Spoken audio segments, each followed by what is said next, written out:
everybody. This is Katie with Ria Health, and I'm here today with Claudia Christian, founder at C3 Foundation and evidence-based recovery advocate. Claudia, we're going to talk with you today about sneaky things that can destroy or hinder someone's progress on medication treatment for alcohol use disorder.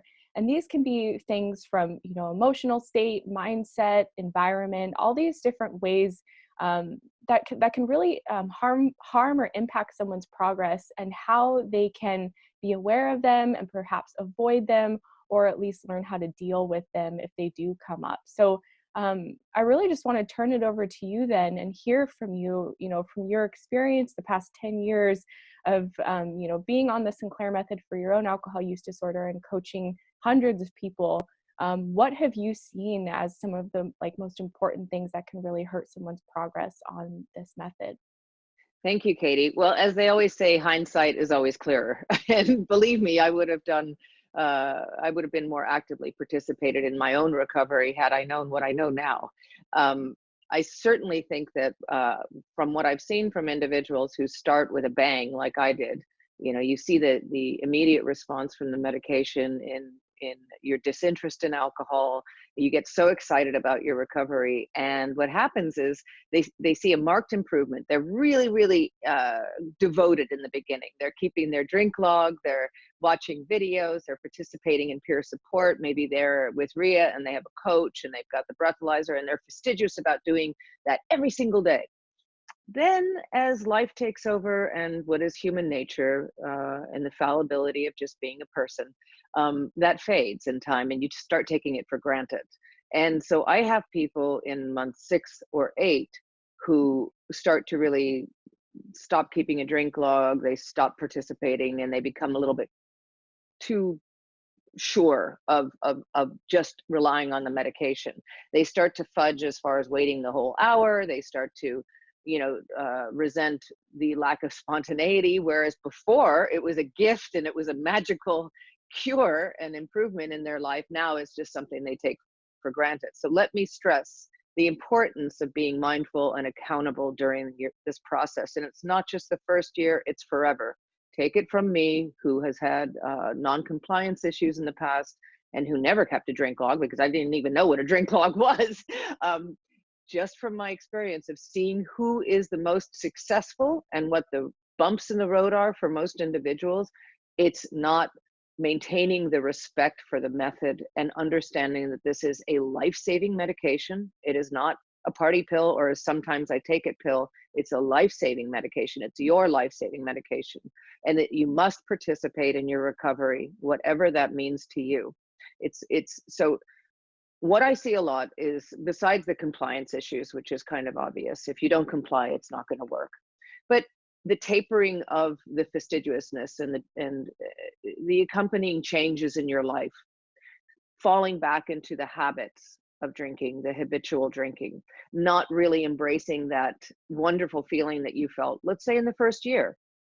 So what I really tell people is, look, this is a long-term process. And let's say you're on TSM and you're in year 4 and you really feel at that point, you know what, I don't need to keep a drink log because I'm not drinking anymore. That's fine. Or I'm drinking only at weddings and I'm cool. I understand that. But you will know when you're really at a point when you can start to back off a little bit of that accountability. But it's absolutely not in the first year. And I see so many people touch base with me and say, well, I don't understand why my drinking's increasing. Well, your drinking's increasing because you've stopped doing everything except taking the medication, and you're just falling back into old habits again. And I hear you talk a lot about the lizard brain. Can you say more here about what yeah. that is and how it can kind of intercept and harm us on this path? Absolutely. The lizard brain I refer to as the monster or the dragon. And when I'm coaching people, I always give it, they find a name that they like to call it. And sometimes it's not a very good name.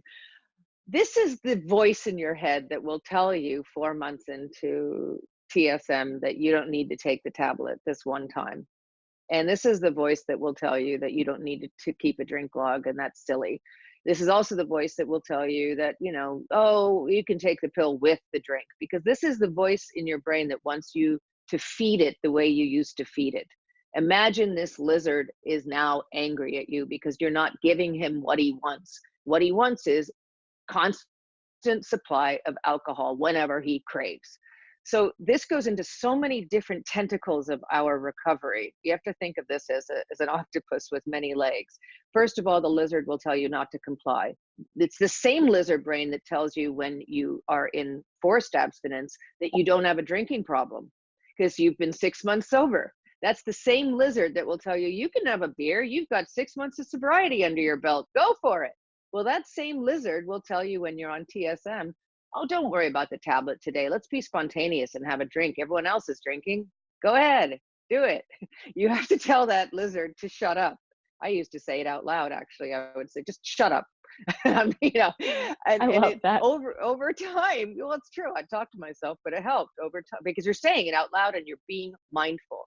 That's another thing is this knee-jerk response to which the lizard is used to. It's like, oh, you had a bad day, drink. Oh, that person was a jerk to you, have a drink. This is not healthy for your recovery to use alcohol as an emotional buffer. So what you have to do at that moment is stop and take a moment and say, okay, yes, I had a hard day, but maybe it would be better for me to take a walk and let off some steam.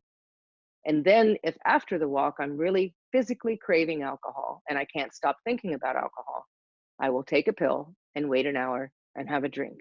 Even the act of telling yourself that and giving yourself permission and giving yourself 2 options or 3 options, take a walk, then take a pill and drink, or take a walk and don't drink.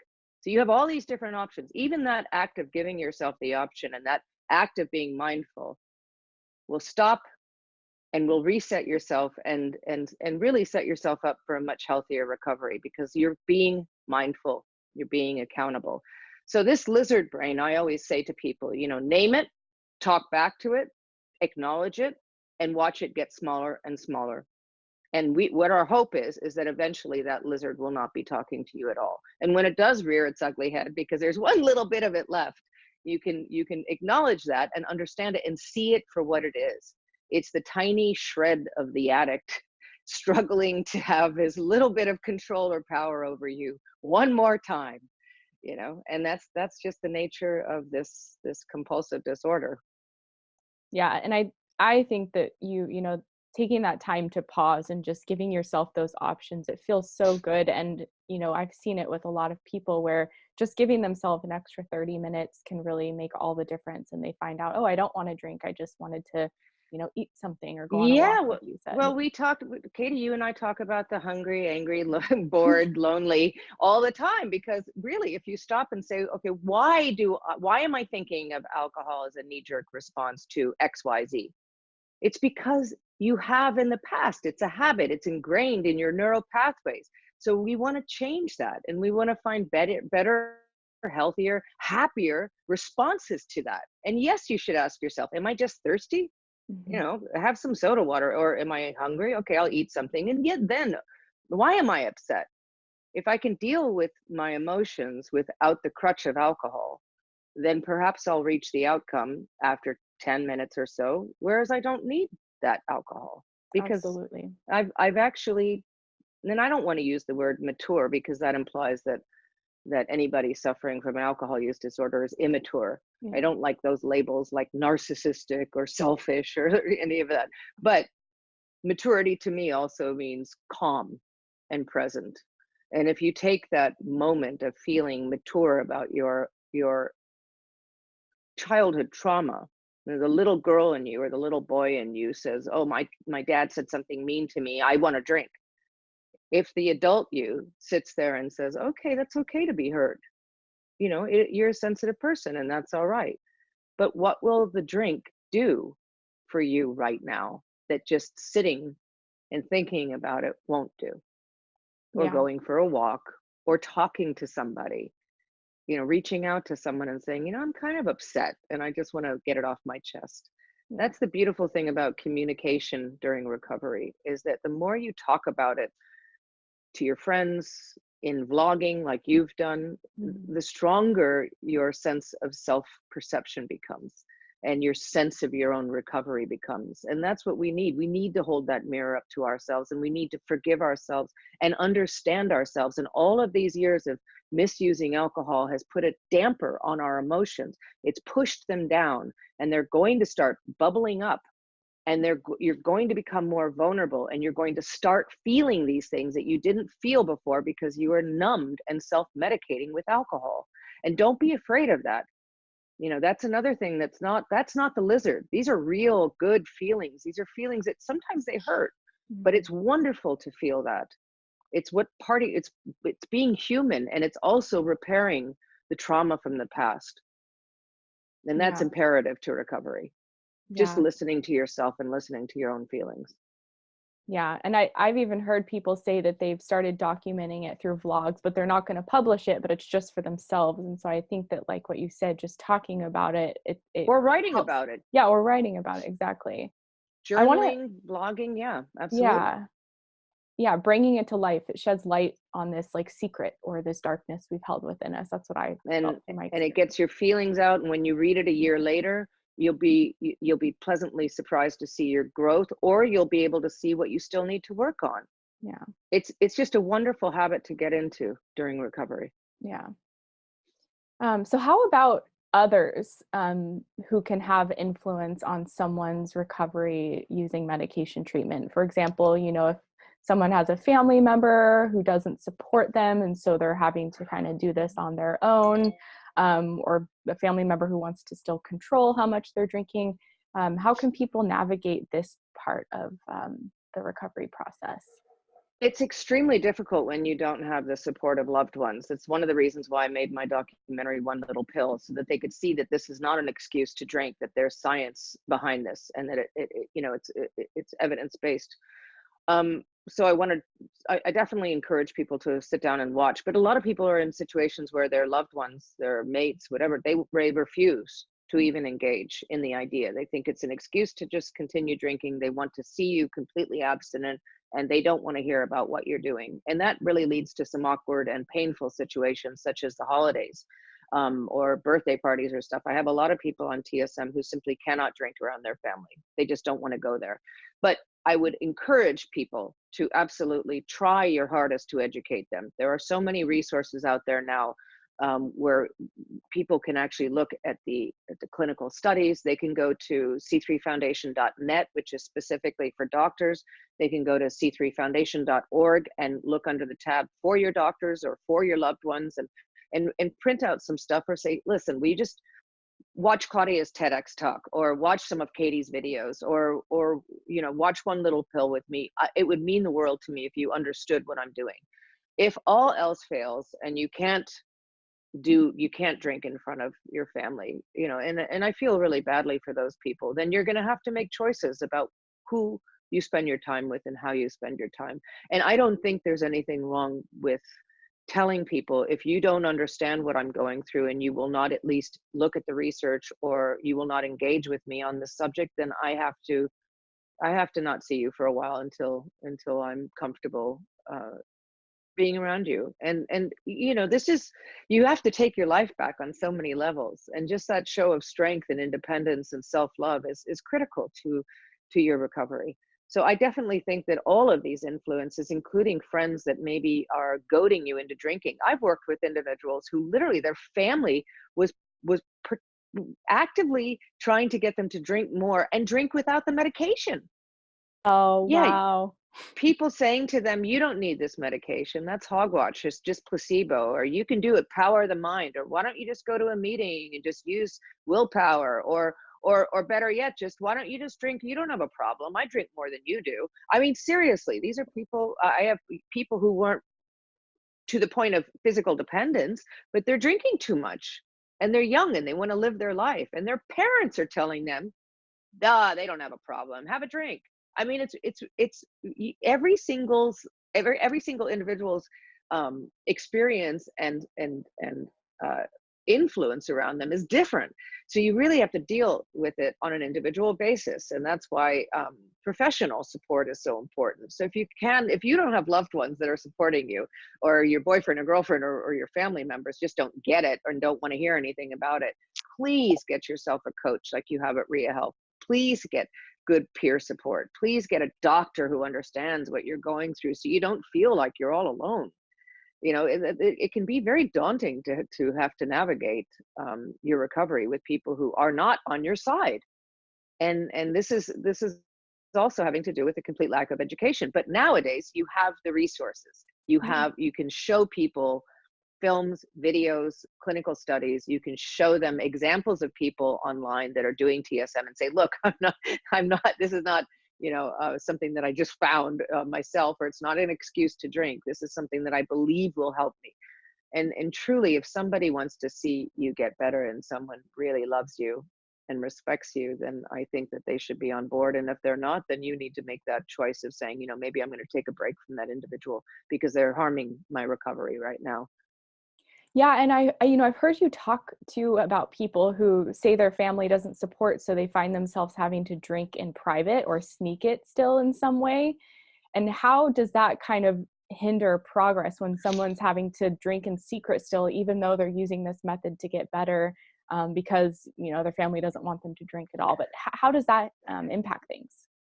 Okay, the hiding is this is a big dilemma because some people simply cannot drink in front of their children, for instance. So they will do TSM and use the hard soda water or something that they can hide in a glass, just so they can start the method and get the alcohol in their system after the naltrexone, or they'll drink outside of the house. And this is sad, but sometimes for some people it's absolutely necessary. There was a woman in my film, for instance, the woman who was blurred, who couldn't do it in front of her family. So she would literally go out to a bar and after taking the pill and waiting an hour and get a drink so that she could do TSM, so she could finally reach extinction and stop white knuckling at home because she was so distracted from the thoughts of alcohol. Whatever you need to do, you need to do. But I will emphasize that if you don't need to hide, don't hide alcohol, because the more you hide alcohol, the more you lie about it, the more you're feeding that lizard that we talked about before, that lizard who is telling you to do things that are indicative of addictive behavior and compulsive behavior. And hiding and lying about alcohol and alcohol consumption is part of that. So I encourage people who say to me, well, I'm still drinking in the garage or the pantry or whatever, behind my husband, wife's, kids' backs, whatever. I try to encourage them to say, look, if they're supporting you in doing TSM, there's no reason for you to hide your consumption. There's no reason. You need to tell them that you're going to have light drinking days, no drinking days, and probably heavy drinking days. They're just going to have to understand that. I actually wrote a blog about that for couples so that people cannot dictate what you'll drink when you drink it, because that's going to trigger you once again into all those old feelings of your earlier recoveries that didn't work. If somebody's telling you, well, you can't drink until I get home from work, and you can only have light beer and you can only have it at 7 o'clock to 8 o'clock, that's not going to work.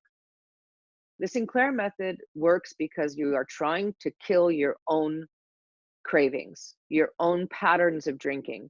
So if you're desperately white knuckling at noon on a Saturday, you're going to have to tell your spouse, you know what, I'm going to take a pill and I'm going to have a drink at 1 o'clock.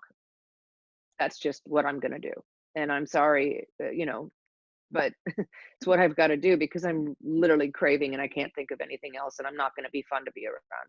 Yeah. Or whatever, or I'm not going to be present because my mind won't shut up about having a drink.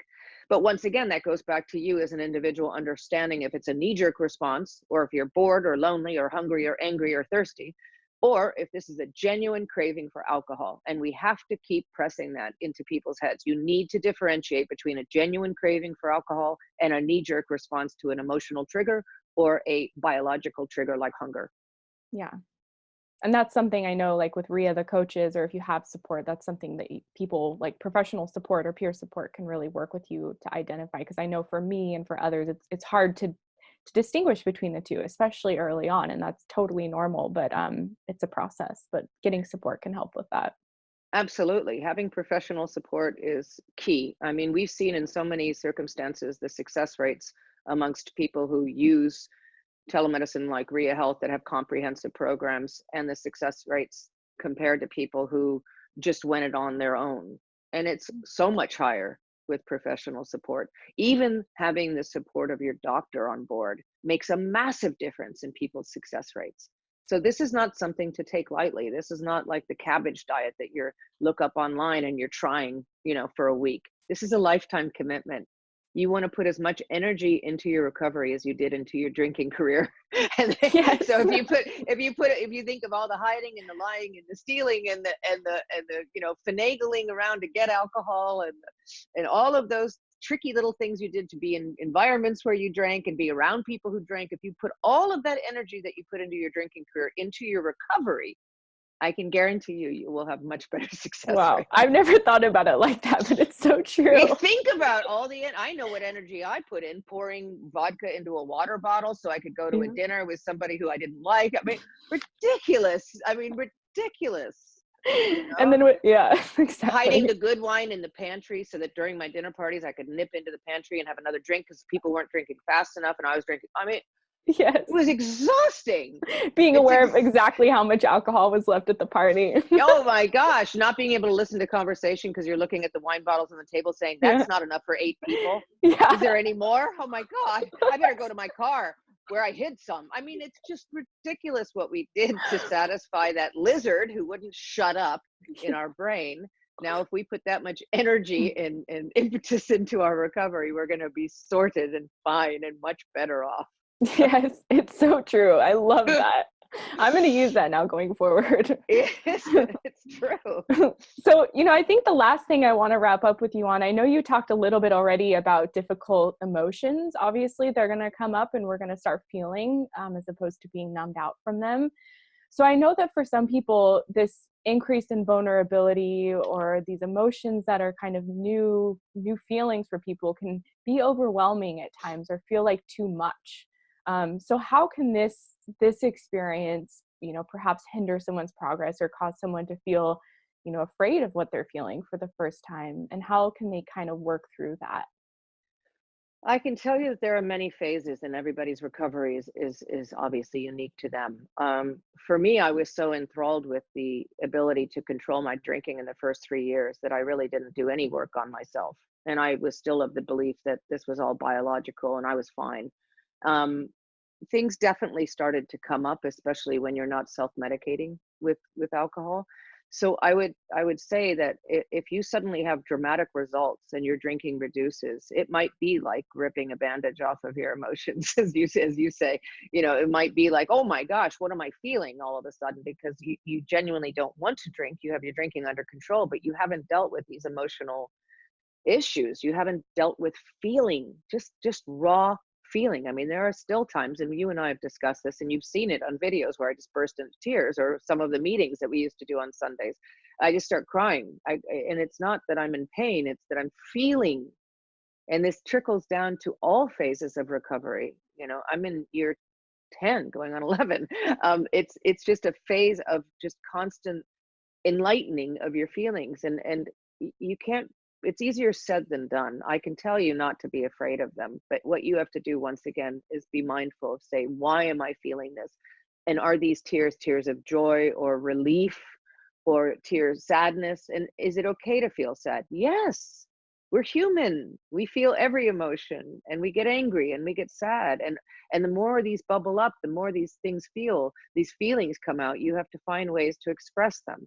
And that's why I always say, walking or being in nature, going to a museum, when you're feeling joy, express it. Be nice to somebody. Call a loved one. Call an elderly person who's lonely. Use these feelings to start learning how to express yourself. Take baby steps so it's not all at once. But believe me, as far as ripping off the bandage, you can have experiences like I have, where just something.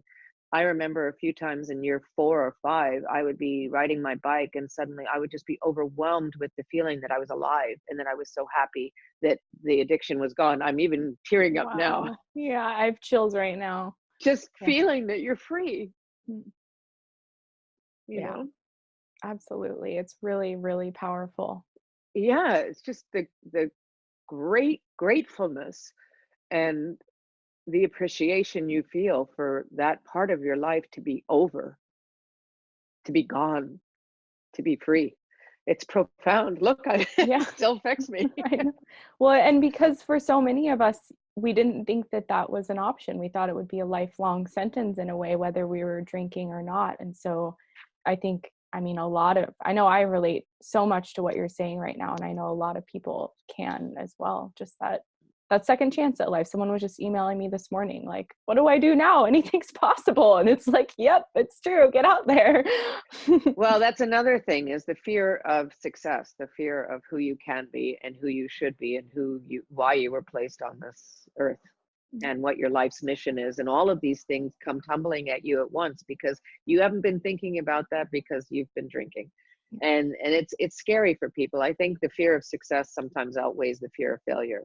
I think that this is why we set ourselves up for failure. Once again, listening to the lizard brain, all of that is internally, to me, a fear of living up to our capacity and our self-worth, and living up to our ambitions and taking chances on our dreams and really living the life that we believe we deserve. Because so many of us have this thing in our head where we're telling ourselves constantly that we do not deserve to make money or be successful or meet the right partner or have a beautiful home or even have a pet. Oh, I can't do that, I don't have the time. Or we constantly, or oh, I can't afford to eat out, I shouldn't do this, I shouldn't do that.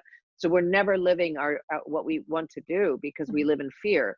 And while taking that whole entity of alcohol out of the equation, or at least getting the alcohol under control so it's not an issue in your life anymore, then exposes the reality of your life. Okay, I don't have a drinking problem anymore, but I have an issue with maybe sleeping in too much, or not putting myself out there to meet people, or not pursuing my dream about being a guitarist, or not picking up my hobbies again, or not sitting down and reading the books that I really wish I would love. You're not doing the things, and now you don't have that excuse of alcohol. So that all of this stuff adds up to an incredibly complicated journey for people in recovery. It's really difficult to take all of these feelings at once and partition them into some sort of structure so you can deal with each thing at once. And nobody expects you to deal with each thing at once. You have to take it as it comes. And once again, just the simple act of being mindful and saying, why am I feeling overwhelmed now that my drinking is under control? Why am I feeling more overwhelmed? It's because you're feeling. You're actually feeling, and all of this stuff, like your taxes that aren't done and all of this stuff, you can tackle it better. But then you also are living with the guilt of saying, wow, look at all this stuff I allowed to slide in my life. Look at all of the relationships I ignored, or the people, and that guilt, all these feelings come up. Once again, feelings are good. They can bring you to a place where when you feel things, you really feel them and you're moved. And that is the human experience, is to live this life and be moved and to feel and to love and to take chances and to live the life that you believe deep, deep, deep inside that you truly deserve. Yeah, and for me, I feel like when I was really allowing myself to feel, and am really allowing myself to feel these tough emotions, they come to the surface and they can heal, as opposed to with alcohol, when I would just knee-jerk cope and drink. It was never really healing anything. I wasn't really going anywhere. But when I feel these tough emotions, they breathe and they heal, and it's I become a different version of myself every single day for the better. Absolutely. And just being mindful about it. I'm mindful about the fact that I just teared up, but that was a good thing, because Yeah, now I'm mindful all day long of how happy I am that I'm healthy, yeah, and totally. that I'm going to live my life and really appreciate everything around me. Yeah. So those are just, everything is a healing process, and if you maybe just take those band-aids off a little bit at a time, Yeah. let it heal a little bit, and then take the next one off, and enjoy this feeling of being human and of emotional experience. It'll get better and better. I can assure you of that. It's been a heck of a long journey for me, but it gets better and better. I can see everything from this place, and all I want to do is save people from making the Yeah. same mistakes I made along the way. So please take this advice. It comes from a massive amount of experience. Yes. Well, wonderful. Thank you so much, Claudia, for sharing with us and just being your true, authentic self. I mean, you've helped so many, and always so great to be able to speak with you. Thank you, Katie. I always appreciate your time and your experience and your joy as well. All right, we'll talk again soon.